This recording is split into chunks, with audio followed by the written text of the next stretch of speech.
এখানে আমাদের একটি মূল আলোর উৎস রয়েছে আর সামনে একটি পর্দার মতো ধরতে পারি আমরা। পর্দা না হলেও দেয়াল ধরতে পারি। দেয়ালের মাঝে মাঝে কিছু ফাঁকা স্থান রয়েছে, সেই ফাঁকা স্থান দিয়ে মুখ্য উৎস থেকে আলোগুলো এদিক দিয়ে যাচ্ছে। এখন আলোগুলো তো সাধারণত এভাবেই যায়, আমরা তাই জানি না। এখন এই যে ফাঁকা স্থানগুলো আছে সেই ফাঁকা স্থানগুলোকে বলা হয় চির। আর যেহেতু এখান দিয়েও আলো যাচ্ছে, মুখ্য উৎস থেকে আলো এসে এখান দিয়েও যাচ্ছে, তাই আমরা এটাকে গৌণ উৎস বলতে পারি। এই গৌণ উৎস থেকে সামনে একটি পর্দা আছে, সেই পর্দাতে গিয়ে আমরা অনেক সময় বেড়ার ঘর দেখে থাকি যে বাইরের থেকে যখন আলো আসে তখন বেড়ার ঘরগুলোতে এরকম ছোপ ছোপ দাগ থাকে। ছোপ ছোপ দাগ হিসেবে আমরা আলো আর অন্ধকারের একটা খেলা দেখতে পাই। ঠিক সেমভাবে আমাদের গৌণ উৎস থেকে আলোটা এসে এইখানে এসে একদম ডিরেক্টলি এসে কিছু পট্টিতে বিভক্ত হয়েছে। একদম সরাসরি এই মুখ্য উৎস থেকে সমান d দূরত্বে এখানে অন্ধকার উৎস রয়েছে, অন্ধকার পট্টি রয়েছে। অন্ধকার পট্টির দুই পাশে উজ্জ্বল পট্টি, আবার অন্ধকার পট্টি, এভাবে করে এই পুরো পর্দাটাতে আলো এবং অন্ধকার পট্টি রয়েছে। এরপর আমরা একটি উজ্জ্বল পট্টি এবং একটি অন্ধকার পট্টির যে দূরত্বটা, সেই দূরত্বটাকে আমরা ডোরা বলতে পারি। শুধু এইটা হচ্ছে উজ্জ্বল পট্টি আর এটা হচ্ছে অন্ধকার পট্টি, কিন্তু আমরা যখন এই দুটো একসাথে ধরবো, উজ্জ্বল পট্টি এবং অন্ধকার পট্টি, তখন সেটাকে আমরা ডোরা বা ঝালর বলতে পারি, যেটাকে ডেল এক্স দ্বারা প্রকাশ করা হয়। অর্থাৎ ডোরা বা ঝালর হচ্ছে একটি উজ্জ্বল পট্টি এবং অন্ধকার পট্টির প্রস্থর যোগফল। তারপরে আমাদের রয়েছে ডোরা বা ঝালরের প্রস্থ। এই যে আমরা এই উজ্জ্বল পট্টি, এটা যদি 5 সেন্টিমিটার হয় তাহলে এই অন্ধকার পট্টিও 5 সেন্টিমিটার হবে। আর ডোরা তো এই দুইটা মিলেই হয়, তাহলে এই দুইটা মিলে যেহেতু হচ্ছে, আমরা ডোরার প্রস্থ বলতে আমরা কোনো কিছুর দূরত্ব বলতে আমরা মধ্যবর্তী দূরত্বটাকে বুঝি।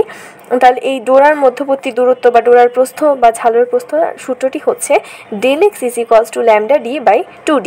তাহলে এখানে ল্যামডা তো ল্যামডাই থাকলো, আর ল্যামডা হচ্ছে তরঙ্গ দৈর্ঘ্য, আর ডি হচ্ছে এই মূল উৎস থেকে পর্দার মধ্যবর্তী দূরত্ব, আর 2d যেটা 2d হচ্ছে এই দুই চিরের মধ্যবর্তী দূরত্ব, এটা হচ্ছে 2d। এই 2dটা এখানে সূত্রে রয়েছে। তাহলে এটা হচ্ছে আমাদের বড় প্রস্থ। আর আমরা যদি শুধু পট্টির প্রস্থটুকু দেখি, এই যে উজ্জ্বল পট্টি বা অন্ধকার পট্টি, শুধু এই যে পট্টির প্রস্থটা দেখি, তাহলে এই পট্টির প্রস্থের সূত্র হচ্ছে আমাদের del x is equals to lambda D by 4d, অর্থাৎ এটার অর্ধেক হবে। তাহলে এটার অর্ধেক যদি আমরা করি, তাহলে এটার অর্ধেক তো এখানে 2 গুণ 2 4 হয়ে যায়, তাহলে ল্যামডা ডি বাই 4d হয়। পট্টির প্রস্থ হচ্ছে del x is equals to lambda D by 4d, অর্থাৎ এই উজ্জ্বল পট্টি বা অন্ধকার পট্টি শুধু পট্টির দূরত্ব বললে। আর আমাদের এখানে আবার রয়েছে উজ্জ্বল বা অন্ধকার ডোরার প্রস্থ বললে পট্টির প্রস্থ বুঝতে হবে। মানে আমরা ডোরার প্রস্থ বললে তো আমরা এই দুটাই বের করব, কিন্তু যখন আলাদাভাবে উজ্জ্বল ডোরা বা অন্ধকার ডোরা বলে, ডোরা তো আর উজ্জ্বল অনুজ্জ্বল হয় না, ডোরার মধ্যে উজ্জ্বলও রয়েছে অনুজ্জ্বলও রয়েছে, কিন্তু ডোরার যদি উজ্জ্বল প্রস্থ বলে তাহলে বুঝতে হবে যে পট্টির কথা বলা হচ্ছে। এই কারণে উজ্জ্বল বা অন্ধকার ডোরার প্রস্থ বললে পট্টির প্রস্থ বুঝতে হবে। দুটি বিন্দুর মধ্যবর্তী দূরত্ব বলতে বোঝায় তার মধ্যবিন্দু হতে দূরত্ব, সেটি আমি আগেই বুঝিয়েছি। এই যেমন আমরা যদি বলি যে ঢাকা আর কুমিল্লার মধ্যবর্তী দূরত্ব, তাহলে কি আমরা কি বলবো, ঢাকার এখানে কুমিল্লা শেষ হয়েছে আর যেখানে ঢাকা শুরু হচ্ছে সেটাই কি মধ্যবর্তী দূরত্ব? মোটেও তা নয়। আমাদের প্রত্যেকটা জেলার একটা 0 পয়েন্ট থাকে, তোমার বের করতে হবে কুমিল্লা জেলার 0 পয়েন্ট কোথায় আর ঢাকা জেলার 0 পয়েন্ট কোথায়। সেই দুটি জেলার 0 পয়েন্টের মধ্যবর্তী দূরত্ব, 0 পয়েন্টের দুটি দূরত্বকেই আমরা মধ্যবর্তী দূরত্ব বলবো।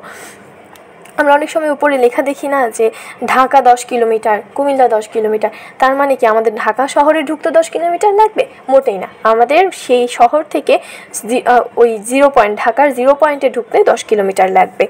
দুটি বিন্দুর মধ্যবর্তী দূরত্ব এটা পড়েছি। উজ্জ্বল হতে অন্ধকার বিন্দুর দূরত্ব হচ্ছে ছোট প্রস্থ।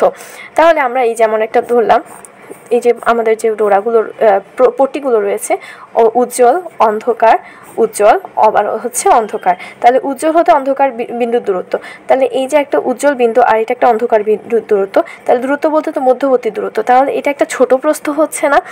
মানে এইটাই তো আবার এই প্রস্থটা সমান, তাহলে এটা একটা ছোট প্রস্থ। আবার অন্ধকার থেকে যদি অন্ধকার দূরত্ব বলি, অর্থাৎ এই যেমন ধরো এখানেই দেখানো হয়েছে, এটা একটা অন্ধকার দূরত্ব আর এটা একটা অন্ধকার প্রস্থ, কিন্তু এই দুটার মধ্যবর্তী প্রস্থ হচ্ছে এই দুটো সমান হচ্ছে, তাহলে এটা একটা বড় প্রস্থ।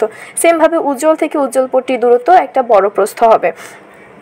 আবার আমাদের যদি বলা হয় প্রথম উজ্জ্বল পট্টি থেকে দ্বিতীয় উজ্জ্বল পট্টির দূরত্ব, অর্থাৎ এই যে প্রথম উজ্জ্বল পট্টি আর দ্বিতীয় উজ্জ্বল পট্টি, তাহলে এই দুটির দূরত্ব কি একটা বড় প্রস্থ হচ্ছে না? হ্যাঁ।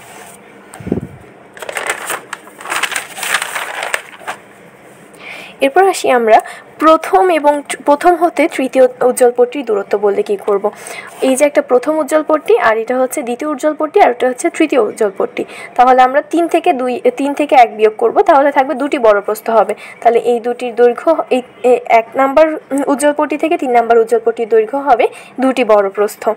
আবার সেমভাবে যদি আমাদের তৃতীয় থেকে সপ্তম উজ্জ্বল পট্টির দূরত্ব বলা হয় বা অন্ধকার পট্টির দূরত্ব বলা হয়, তাহলে আমরা একইভাবে 7 থেকে 3 বিয়োগ করে 4টি বড় প্রস্থ পাবো। এবার আসি আমরা ব্যতিচারের যে তরঙ্গ, সেই তরঙ্গ নিয়ে।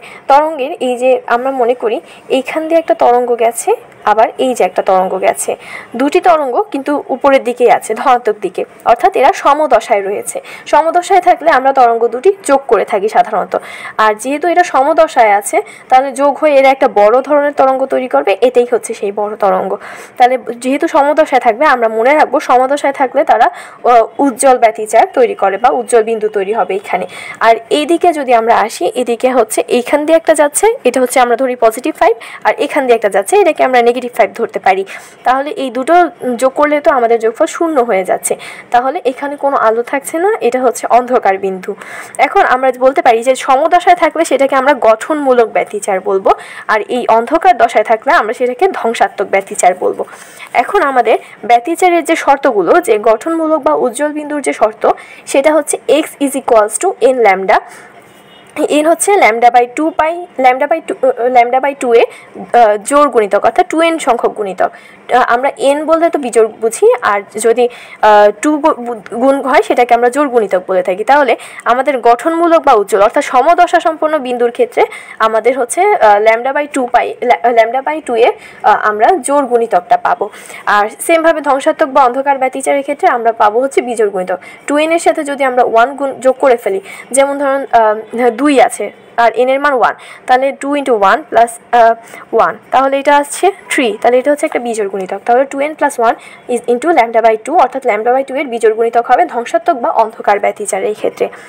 এই সেম সূত্রটাই অপবর্তনের ক্ষেত্রে কিন্তু উল্টো হবে। অপবর্তনের ক্ষেত্রে গঠনমূলকের ক্ষেত্রে হবে হচ্ছে 2n + 1/λ, অর্থাৎ বিজোড় গুণিতক, আর ধ্বংসাত্মকের ক্ষেত্রে হবে জোড় গুণিতক। এবার আসি আমরা অপবর্তনের ক্ষেত্রে। অপবর্তনের ক্ষেত্রে যে সূত্রগুলো আছে, একক রেখা বা ছিদ্র বা চিরের জন্য অপবর্তনের অন্ধকার বিন্দু শর্ত হচ্ছে a sin θ = n λ, অর্থাৎ 2n/λ/2, 2n × λ/2। আবার একক যদি না হয়, তাহলে এই সূত্রটা হবে a + b sin θ = n λ। আমরা a + b K d sin θ বলতে পারি, n λ। আবার এই dটা হচ্ছে 1/n, আর n হচ্ছে চিরের প্রতি একক দৈর্ঘ্যে রেখার সংখ্যা। a + b কে আমরা সেমভাবে ওই পৃষ্ঠাটা এখানে লিখেছি, এটাকে গ্রেটিং সংখ্যা বলা হয়। আমরা যে ডিটা পড়েছি এটা হচ্ছে একটি গ্রেটিং সংখ্যা। তাহলে a + b = d, আর এটা হচ্ছে 1/n বলা হয়ে থাকে, যেটা হচ্ছে একক দৈর্ঘ্যের রেখার সংখ্যা। দ্বিচির পরীক্ষার পরপর দুটি উজ্জ্বল ডোরা বা অন্ধকার ডোরার মধ্যবর্তী দূরত্ব হচ্ছে xn = d λ। d হচ্ছে ওই যে মনে আছে যে এই মুখ্য উৎস থেকে, আমরা যে মুখ্য আলোর উৎস থেকে এই যে পর্দার দূরত্বটাকে d ধরেছি, সেই dটা। তাহলে এখানে আছে d λ/2d, এটাই হচ্ছে আমাদের ডোরার প্রস্থ ছিল ওখানে। ঝালরের কৌণিক বেধের সূত্র হচ্ছে θ = λ/2d, আর পথ পার্থক্য ল্যামডা হলে দশা পার্থক্য হবে 2π। তাহলে আমরা ধরে রাখতে পারি যে যাহা ল্যামডা তাহাই 2π। তাহলে পথ পার্থক্য বাই ল্যামডা = দশা পার্থক্য বাই 2π। তাহলে দশা পার্থক্য = 2π/λ × পথ পার্থক্য। সকলকে ধন্যবাদ আমার ক্লাসটি দেখার জন্য, সাথেই থাকবেন।